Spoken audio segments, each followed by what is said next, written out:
Hello and नमस्कार दोस्तों। आज की डेट है 18 अप्रैल 2024। लास्ट 2 दिन से क्या है ना, हमारा एडिटोरियल या फिर हमारा ये जो प्रीलिम्स का डिस्कशन है ये नहीं आ पा रहा है क्योंकि कुछ हेल्थ इश्यूज़ थे और आज भी थोड़ा लेट हो गया, लेकिन मैंने सोचा कुछ भी हो जाए आज तो मैं डालूँगी ही। कल का और आज का जो भी इम्पोर्टेंट आर्टिकल्स होंगे, the Hindu plus different other newspapers, government websites और जितने भी कोचिंग इंस्टीट्यूट्स में इम्पॉर्टेंट आर्टिकल्स होंगे आपके प्रीलिम्स पर्सपेक्टिव से, यहाँ पे हम उसको ज़रूर डिस्कस करेंगे। तो बिना देरी करे हम स्टार्ट करते हैं हमारा पहला आर्टिकल कि एक रिपोर्ट आई है BWC's multilateral reform working group से।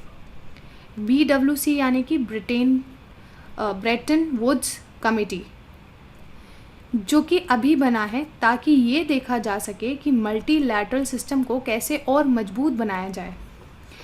BWC जो कि 1983 में बना था, एक नॉन प्रॉफिट ऑर्गेनाइजेशन है जो ग्लोबल इकोनॉमिक और फाइनेंशियल कोऑपरेशन को इफ़ेक्टिव बनाने के लिए डेडिकेटेड है।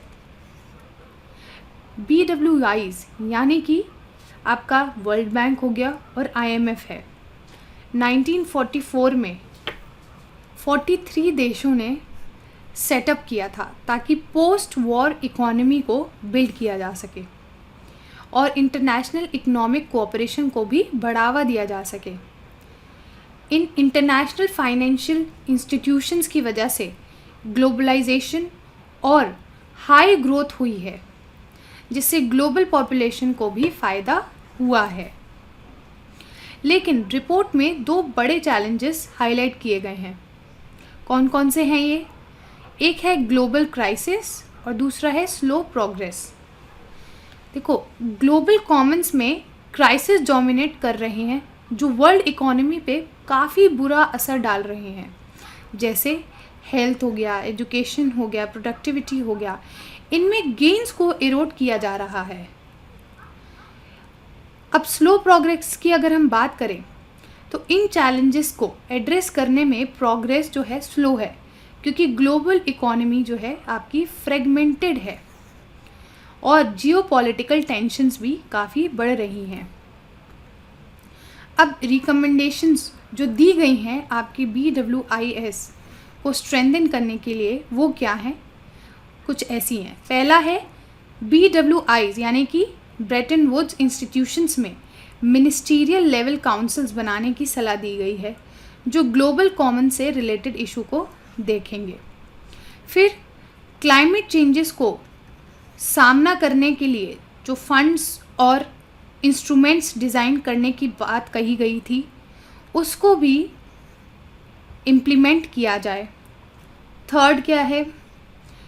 क्लाइमेट लिंक्ड फाइनेंशियल इंस्ट्रूमेंट्स को एक्सपैंड किया जाए। एक परमानेंट मैकेनिज्म इस्टेब्लिश करना जिससे कि ग्लोबल फाइनेंसिंग और इम्प्लीमेंटेशन प्लान्स का प्रोग्रेस सिस्टमेटिकली रिव्यू किया जा सके। अब मेरा सवाल आप सबसे ये है कि ग्लोबल कॉमन्स जब हम बात करते हैं तो ये होते क्या हैं? ग्लोबल कॉमन्स वो पार्ट्स होते हैं जो नेशनल ज्यूरिसडिक्शन से बाहर होते हैं और जहाँ सब नेशंस को एक्सेस होता है।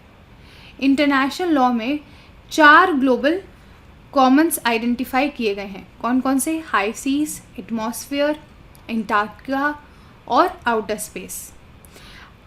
तो अगर हम जिस्ट की बात करें, शॉर्ट में अगर हम बात करें, तो ये रिपोर्ट जो है काफ़ी इम्पोर्टेंट है क्योंकि ये ग्लोबल इकोनॉमिक कोऑपरेशन को स्ट्रेंथन करने के तरीके बताती है, स्पेशली जब ग्लोबल चैलेंजेस जैसे क्लाइमेट चेंज है इतने क्रिटिकल हो रहे हैं। ठीक है, तो ये था हमारा काफ़ी important discussion related to BWC report. Next है बम्बल बीज। रीसेंट रिसर्च से पता चला है कि जो बम्बल बीज हैं, जो कि एक तरीके के बड़े बड़े मधुमक्खी होते हैं, वो पेस्टिसाइड्स का असर झेल सकती हैं। ये मधुमक्खियाँ कुछ वाइल्ड फ्लावर्स को पॉलिनेट करते हैं, मतलब इन फ्लावर्स की मदद करते हैं कि वो ग्रो कर सके। बम्बल बीज थोड़ी सी बड़ी होती हैं और इनके छोटे छोटे पंख होते हैं, छोटे भी होते हैं पंख और मोटे भी होते हैं। ये हनी बीज से क्या है ना, थोड़ी सी बड़ी होती हैं लेकिन इतनी हनी नहीं बनाती हैं। यहाँ आप फोटो में देख ही सकते हो कि कैसी लगती हैं। इनकी एक खास बात है, क्या है? बस पॉलिनेशन। जब ये अपने पंख तेज़ी से हिलाती हैं तो उनकी बड़ी बॉडी से जो फ्लावर्स के पॉलिन्स होते हैं ना, वो नीचे गिर जाते हैं। तो इससे क्या होता है, आपके और ज़्यादा फ्लावर्स निकलने लगते हैं या और भी ज़्यादा प्लांट्स ग्रो होने लगते हैं। एक और ख़ास बात है, क्या ख़ास बात है? ये ना डांस करके अपनी कॉलोनी को बताती हैं कि खाना कहाँ मिल रहा है। जैसे एक बी को अगर कहीं खाना मिल जाता है तो वो वापस अपने ग्रुप में जाके डांस करके सबको रास्ता दिखाती हैं। पर इन बम्बल बीज को कुछ प्रॉब्लम्स हो रही हैं। क्या? जैसे उनके रहने का जो एरिया है वो छोटा हो रहा है, प्लस बीमारियां फैल रही हैं। तो ये सारी प्रॉब्लम्स जो हैं फेस करनी पड़ रही हैं बम्बल बीज को। नेक्स्ट आर्टिकल है हमारा पड़ता बेट से संबंधित। गुजरात के कच्छ में पड़ता बेट पे आर्कियोलॉजिस्ट ने एक 5200 यानी कि 52,000 साल पुराना हड़प्पन सेटलमेंट ढूंढ निकाला है।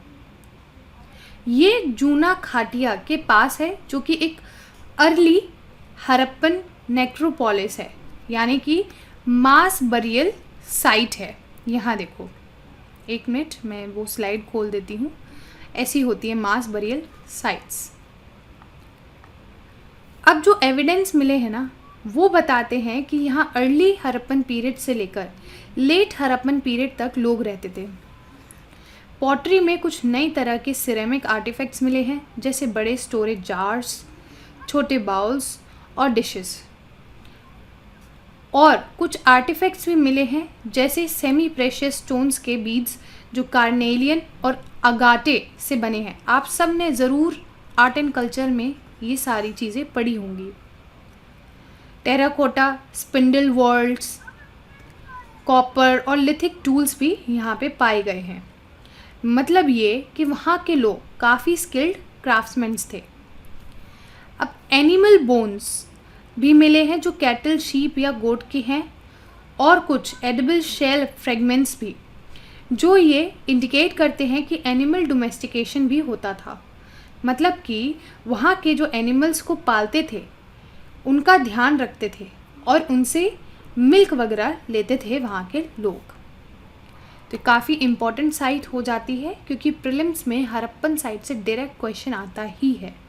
काफ़ी बार देखा गया है, जैसे एक साल एक छोड़ के या कंटिन्यूसली ईयर्स में देखा गया है अक्सर। नेक्स्ट हमारा जो आर्टिकल है वो काफ़ी इम्पॉर्टेंट है और इसका नाम है डबल टैक्सेशन अवॉइडेंस अग्रीमेंट, जो कि इंडिया और मॉरिशस के बीच में साइन हुआ था और इसमें एक अमेंडमेंट किया गया है, जिसको प्रिंसिपल पर्पस टेस्ट के नाम से भी जाना जाता है। इससे टैक्स बेनिफिट्स तभी मिलेंगे अंडर DTAA अगर उस ट्रांजैक्शन या अरेंजमेंट का मेन पर्पस टैक्स बेनिफिट लेना नहीं है। अब समझ में नहीं आया ना? एग्जाम्पल की हेल्प से समझाती हूँ। अगर कोई कंपनी सिर्फ टैक्स बचाने के लिए किसी देश में इन्वेस्ट करती है तो PPT यानी कि प्रिंसिपल पर्पस टेस्ट के तहत उसको टैक्स बेनिफिट नहीं मिलेगा। DTAA का क्या मतलब है? डबल टैक्सेशन अवॉइडेंस अग्रीमेंट, जो दो देशों के बीच में होता है ताकि एक ही इनकम पे 2 बार टैक्स ना लगे। जैसे इंडिया और मॉरिशस के बीच में DTAA 1982 में साइन हुआ था और 2016 में इसमें बदलाव किए गए थे।